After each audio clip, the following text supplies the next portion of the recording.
Alhamdulillah Rabbil Alamin. Estamos grabando. أعوذ بالله من الشيطان الرجيم. بسم الله الرحمن الرحيم. الحمد لله رب العالمين. وصلى الله على محمد وعلى آله الطيبين الطاهرين. Y seguimos con el tafsir de Surat al-Duha. Surat al-Duha, que estamos en esta aleya. وَوَجَدَكَ ضَلَّ فَهَدَى. A ver si podemos poner el Corán en la página principal, inshallah, y vamos a ver en la página principal la misma, ¿cómo se dice? La misma ley. Entonces es la ley número 7. وَوَجَدَكَ ضَلَّ فَهَدَى. Y te encontró extraviado y te encaminó. Habíamos terminado ahí la clase. ¿Por qué? Porque es una ley que hay que explicar bien. Entonces, vamos a ver qué dice el tafsir. Entonces, el Sagrado Corán dice al respecto: así es como te revelamos nuestro mensaje, antes del cual no sabías lo que era el libro ni la fe, pero hicimos de él una guía mediante la cual iluminamos a quien nos place de nuestros siervos. Ciertamente que tú encaminarás a los hombres hacia una vida recta. Entonces, obviamente que la profecía fue una merced con la que Dios agració al noble profeta del Islam, y fue Dios quien lo encaminó hacia esa jerarquía. La pregunta que nos tenemos que hacer, porque el profeta era masum, y el profeta antes de recibir la profecía también era masum. Es decir, que no cometió errores, no cometió pecados, y además es la mejor de las creaciones. Entonces, cuando aquí nos dice que lo encontró extraviado, este dhalla, y lo guió, ¿qué significa? En primer lugar, tenemos que ver el vocablo, dhalla, si es que significa negar la fe, negar el monoteísmo, o si tiene, mejor dicho, otro significado. En este caso no significa negar la fe, negar el monoteísmo, sino lo que significa, según el autor, es que no conoce los secretos de la profecía y las leyes islámicas. Dice acorde con lo que han afirmado la mayoría de los intérpretes. Ahora, el profeta, alayhi salatu wassalamu ala ali, dice, fue concientizado por Dios de todas las realidades luego de que lo nombró profeta, y así fue orientado. Cita en la Sura Al-Baqarah, en la ley número 282,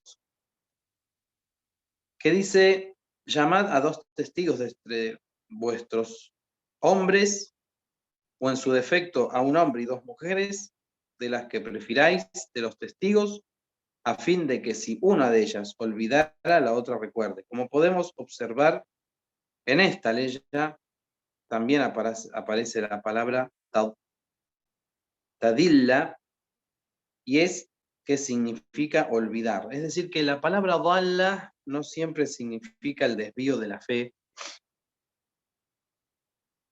y eso en un principio. Y hay otras versiones también de los exégetas que dice, significa que tú eras desconocido y Dios te otorgó tantas de sus inigualables mercedes que fuiste renombrado en todas partes. Y también hace énfasis a lo que dice después, más adelante, en la misma sura.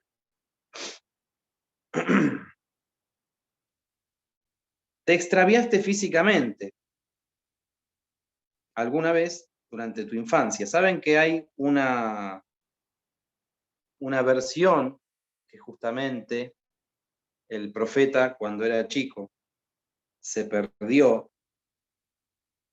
y entonces fue devuelto luego a su abuelo, Abdel Muttalib. Entonces acá hace una interpretación es que puede ser que se refiere a esto, a esta pérdida. Se extravió, pero no extravió de estar extraviado, digamos, del extravío en la fe, estamos hablando, ¿no? Sino que estaba perdido el profeta cuando era chico. Porque la palabra dal significa algo o una persona también que se perdió o se extravió, como también tiene otro significado que es extraviarse del camino de la verdad. Un ejemplo, por ejemplo, podemos decir que una tal persona se perdió en el bosque. No se puede utilizar este vocablo. ¿Cómo puede utilizarse para decir una persona que se desvió? Entonces no siempre significa el de, en primer lugar. Entonces, si en esta ley la palabra dal aludiera a perderse o extraviarse, por ejemplo, físicamente, no habría ningún inconveniente. Ahora, si significara extraviarse del camino recto, lo que estaría diciendo es que el profeta directamente no podría haber sido designado profeta. ¿Sí? Una persona que está descarriada, que está desviada, no puede ser. Entonces, otra cosa que puede ser es que el profeta,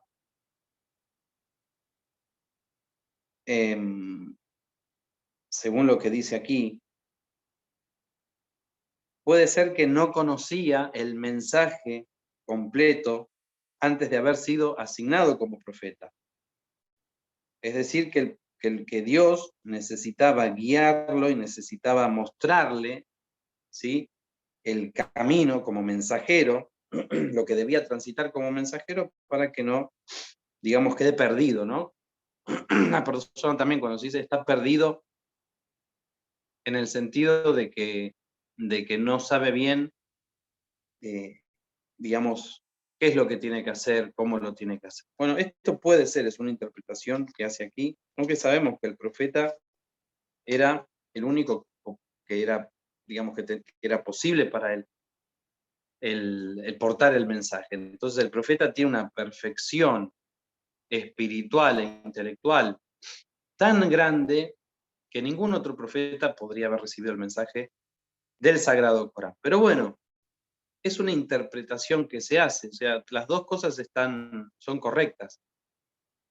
Pensar que, bueno, la ley ya hace alusión a cuando una vez de chico se perdió, está bien, y en este sentido de que hasta que no se lo designó profeta, él no conocía algunos detalles de lo que es el mensaje, de lo que es la profecía, y entonces Dios, digamos, lo encontró extraviado en ese sentido y lo guió a su función de profeta, también es aceptable. Lo que no es aceptable es que esta palabra se relacione a un tipo de desvío en cuanto a la fe, en cuanto al, digamos, al rechazo o al desconocimiento incluso del monoteísmo, porque el profeta incluso ya era monoteísta, obviamente, antes de recibir el mensaje, su padre era monoteísta, su abuelo era monoteísta, y eran personas bien guiadas, personas creyentes, y el profeta además era una persona masum, era una persona infalible antes también de recibir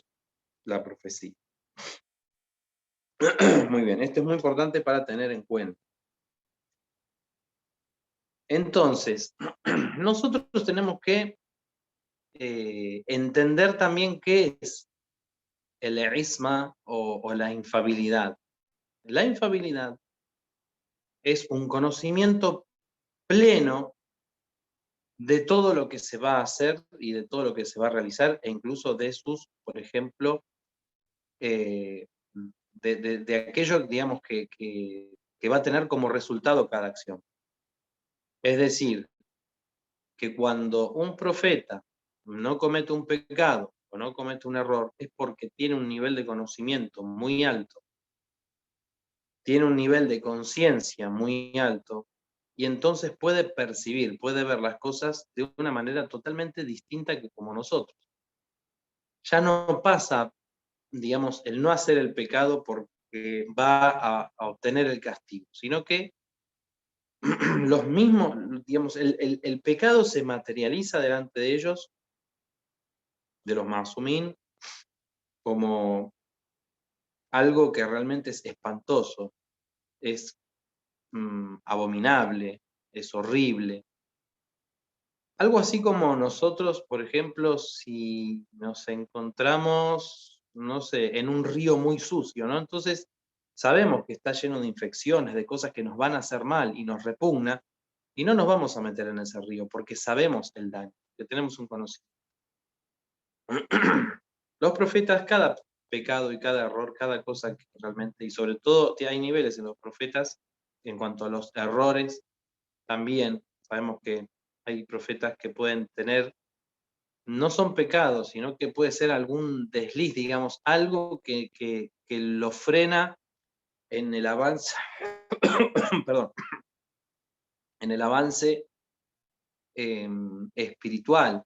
¿Sí? El profeta es la más elevada de las criaturas, la más perfecta, pero hubo profetas que estaban a niveles más bajos y que a veces por una actitud o una cosa sencillita, que no estamos hablando de un pecado ni nada, pueden quedar como estancados en este crecimiento espiritual. El profeta no tiene límites, incluso a través del mismo comportamiento, de la misma umma, el profeta sigue avanzando, ¿no?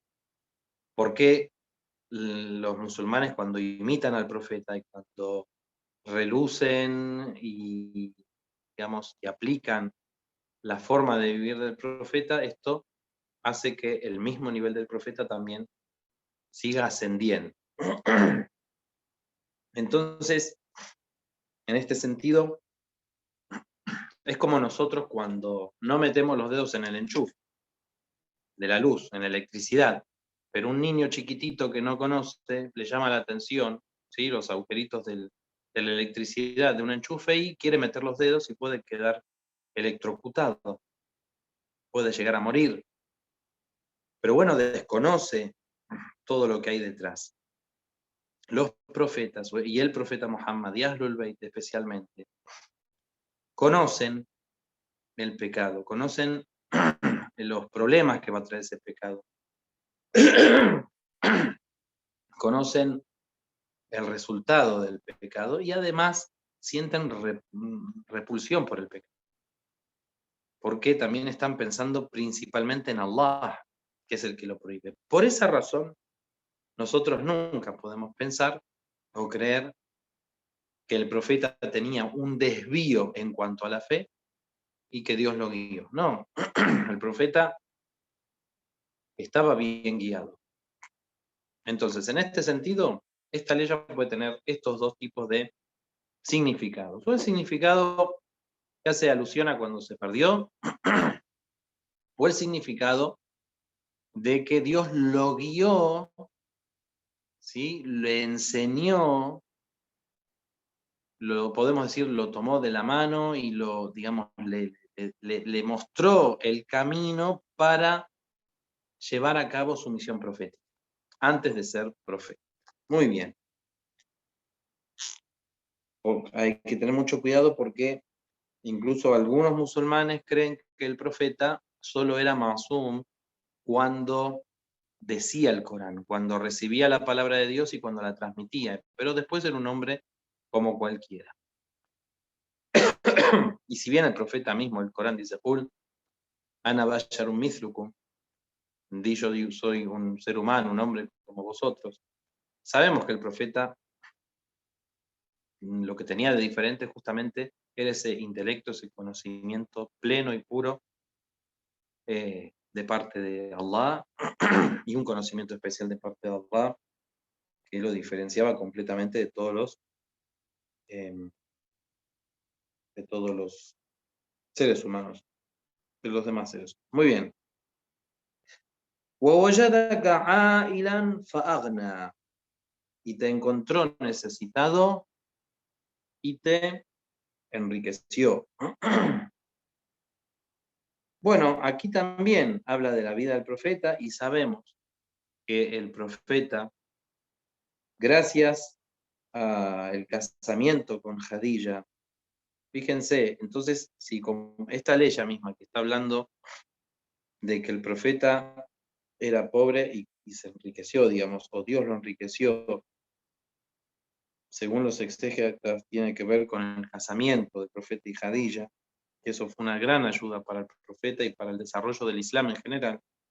Entonces, en la ley anterior también, volvemos al mismo tema. Dios al profeta lo guía, no de un extravío de fe, sino que lo guía para poder llevar su misión profética adelante. Muy bien. Entonces, en este sentido, Dios también le dio a esta gran esposa creyente, pura y rica, poderosa, una mujer que era lo que sería hoy una empresaria muy rica, para que sirva de apoyo al profeta y también para que ponga todos sus bienes al servicio del Islam. De esta manera lo enriqueció no para llevar una vida, digamos, de lujo, sino que al contrario, el profeta llevaba una vida muy humilde, pero Jadilla puso todos sus bienes para el desarrollo del Islam y para el crecimiento del Islam. El Imam Rida alayhi salam dice: ¿acaso no te ha hallado huérfano? Es decir, que incomparable, podemos decir, entre las criaturas, y luego puso las multitudes bajo tu protección, o sea, las gentes. Te encontró desconocido entre tus gentes y entre quienes no sabían de tu grandeza, y los guió hacia ti. Te hizo líder de las comunidades en cuanto a conocimiento y sabiduría, y a través de ti enriqueció a los hombres. Hadith del Imam Rida alayhi salam, que también habla de otro tipo de riqueza, habla de la riqueza intelectual con la que el mismo profeta también enriqueció a los seres humanos, porque la guía también es una gran riqueza. Entonces, este mismo hadith nos hace ver un poquito más en profundidad esta ley del Sagrado Corán y nos demuestra que el profeta, con él sea la bendición y la paz, con su familia, se encontraba pleno de conocimiento, y ese conocimiento él pudo volcarlo hacia atrás. Y Dios le dio más conocimiento. En ese sentido también podemos decirlo, lo encontró pobre. Pobre, ahora comparado al profeta con nosotros, era muy rico en conocimiento, pero pobre cuando no tiene o carece de algunos conocimientos que Dios le agrega y le da.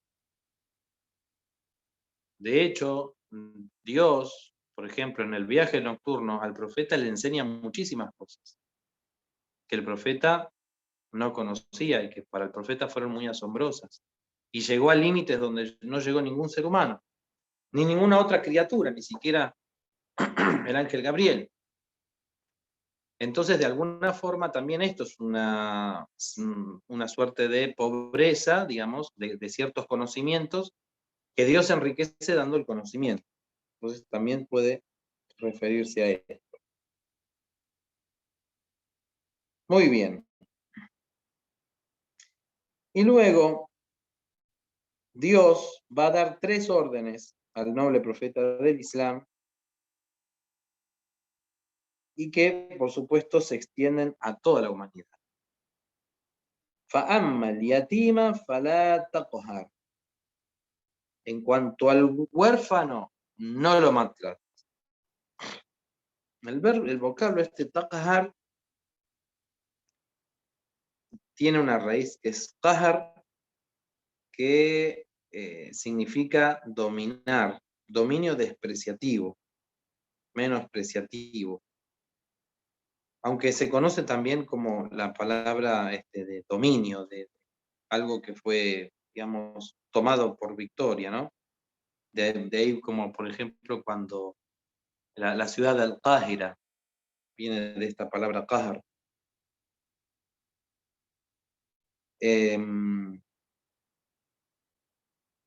Muy bien, aquí dice que lo más acertado es menospreciar, ¿sí? Entonces, aquí dice esto.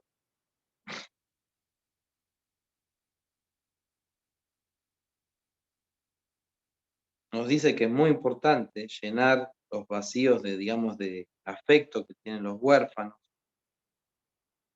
Eso es dar el amor, digamos, a los huérfanos. Es más importante incluso que la cuestión de darles caridad y alimentarlos. Por eso cito un hadith famoso, el profeta, que dice que quien acaricia la cabeza de un huérfano, dice que obtendrá por cada cabello del huérfano luces en el Yaumul Qiyamah, en el día del juicio.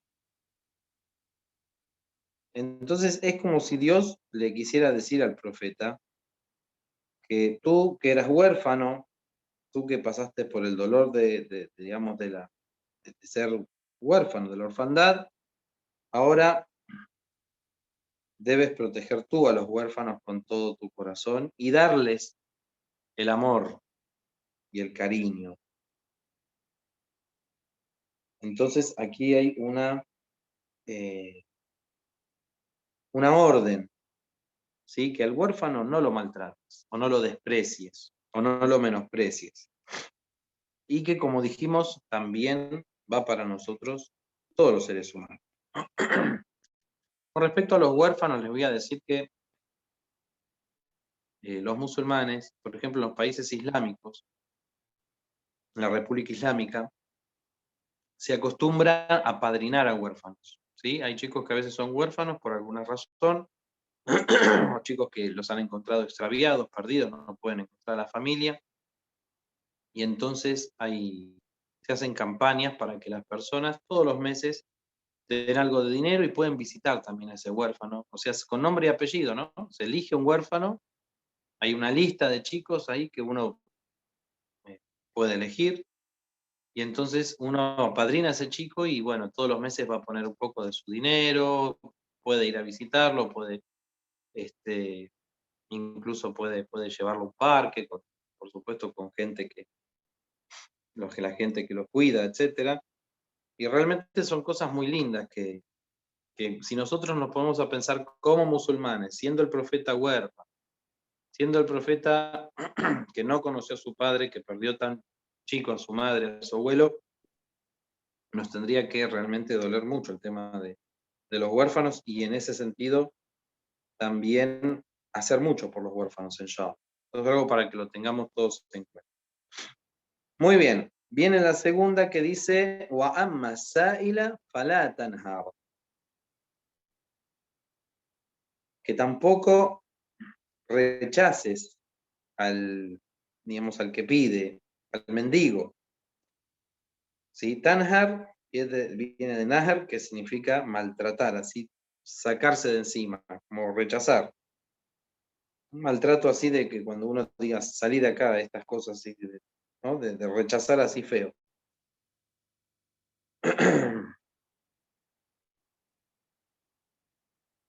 En cuanto al significado de Asa'el,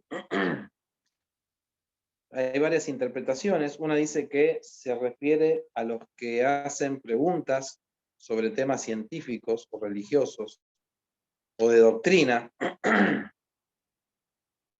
Esto sería una derivación de lo que dicen en las aleyas anteriores. Dios te halló extraviado y te orientó. Entonces, agradeciendo esta orientación divina, procura tú también orientar a los buscadores del conocimiento. Otra de interpretaciones que se refiere a los indigentes, y si te buscan debes ayudarlos del modo que te sea posible, no debes rechazarlos ni decepcionarlos. Y 3, que ambas versiones son correctas. Entonces, aquí, según algunos intérpretes, a fin de afirmar sus ideas, afirman que aquí digamos, el vocablo asail significa quien te pregunta sobre las ciencias, ya que esta expresión jamás fue usada por el Corán aludiendo a quien tiene necesidades materiales, mientras que se sabe que el Corán emplea este vocablo con este sentido en reiteradas oportunidades, como dice en esta parte, وَفِي أَمْوَالِهِمْ حَقٌّ لِلسَّائِلِ وَالْمَحْرُومِ, y destinaban parte de su hacienda para el mendigo y el infortunado, desafortunado. Entonces, en este sentido, también podemos decir que no se aleje y no se rechace al mendigo o al que, digamos, solicita conocimiento, también puede ser, las dos cosas. Muy bien. وَأَمَّا بِنِعْمَةِ رَبِّكَ فَحَدِّثْ. Esta es la última de ella. Y dice que entonces, pues, las mercedes de tu Señor, divúlgalas. ¿Cómo es que dice ahí? Proclámalas, muy bien. Y proclama la merced de tu Señor.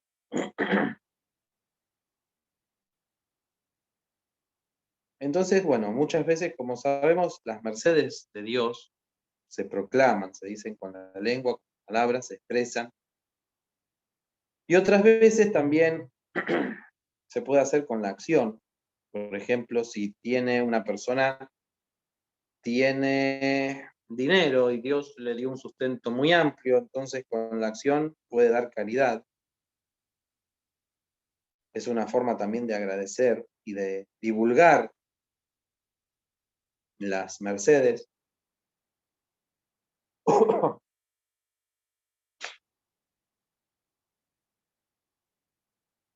Entonces aquí cito un dicho del profeta que dice: cuando Dios otorga una merced a su siervo, desea ver reflejados en él los efectos de esa merced.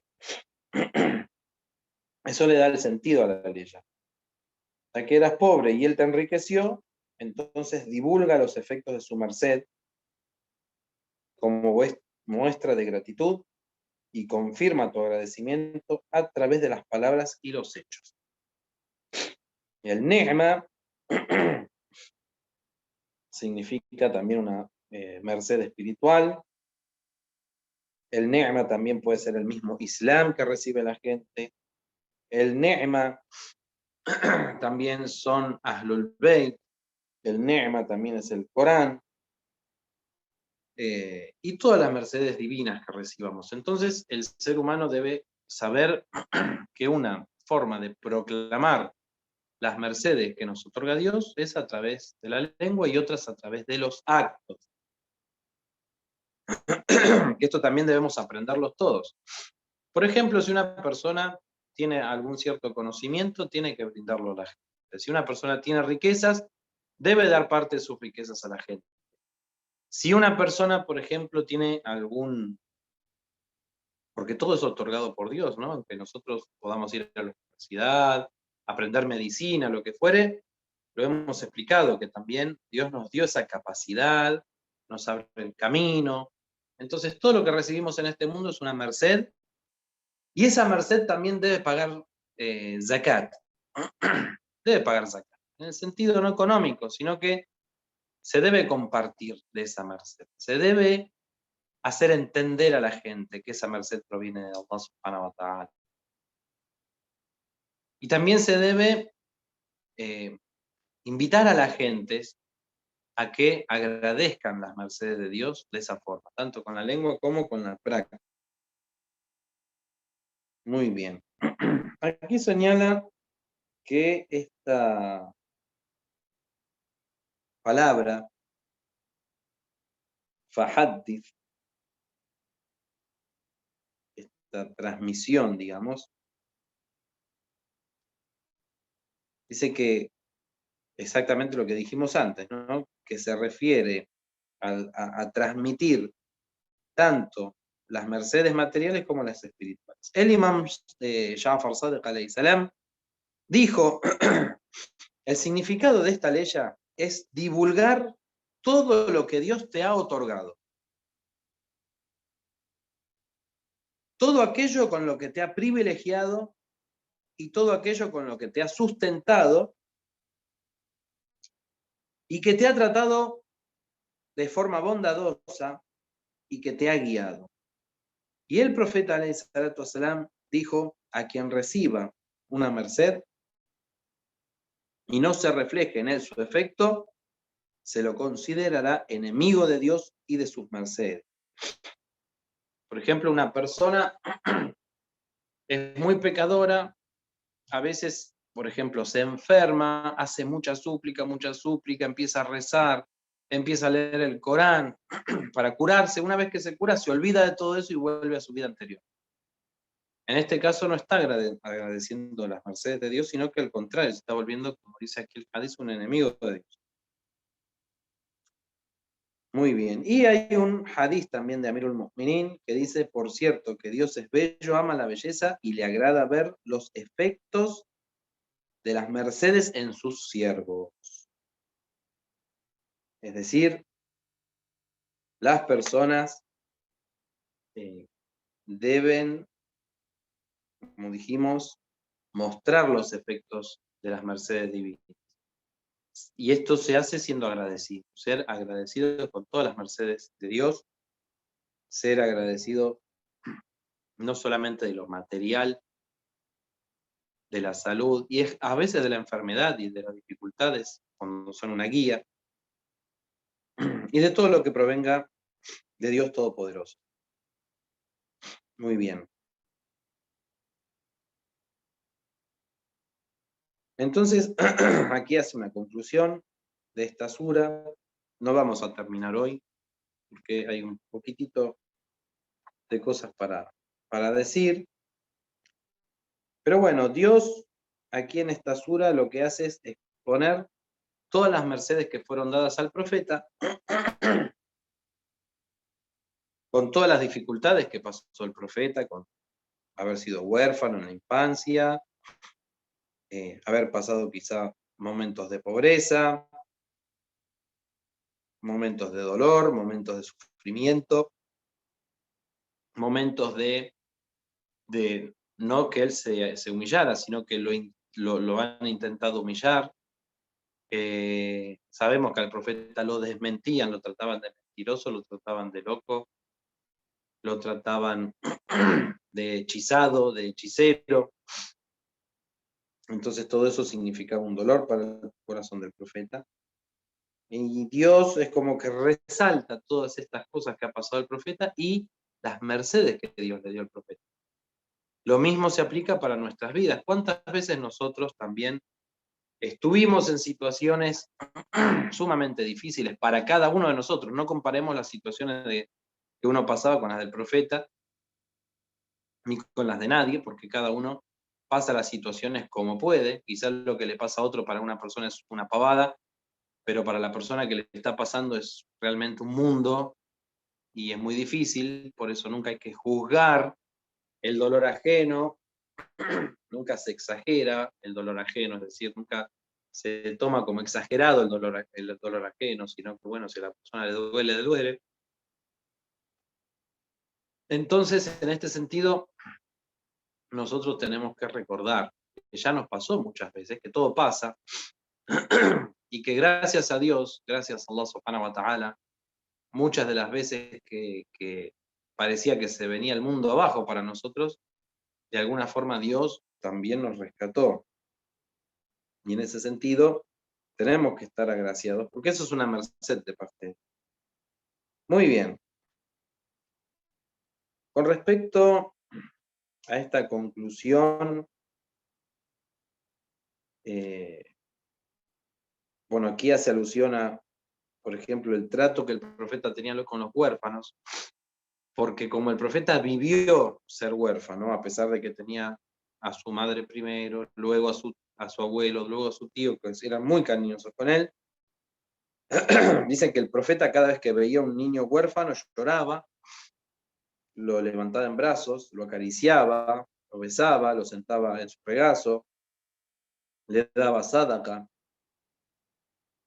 Y bueno, sabemos, hay muchos hadices, muchos dichos del profeta en donde se dice que él llamaba a los musulmanes a, digamos, hacerse cargo económicamente de los huérfanos, a ser amistoso, a ser cariñoso con los huérfanos. Y esto es porque justamente el profeta había pasado por esa situación y entonces hacía un análisis, una reflexión de estos momentos que le tocó vivir y comprendía realmente el dolor, entonces trataba de apaciguar el dolor de los demás, sobre todo de los huérfanos. Y bueno, por hoy vamos a dejar aquí. Hay bastante más para decir sobre esto, pero no quiero que la clase sea cansadora. Así que vamos a terminarla acá. Walhamdulillahi Rabbil Alamin. Wassalamu alaikum wa rahmatullahi wa barakatuh. Assalamu alaikum wa rahmatullahi wa barakatuh, Shaykh. Wa alaikum salam. Inshallah que estén bien.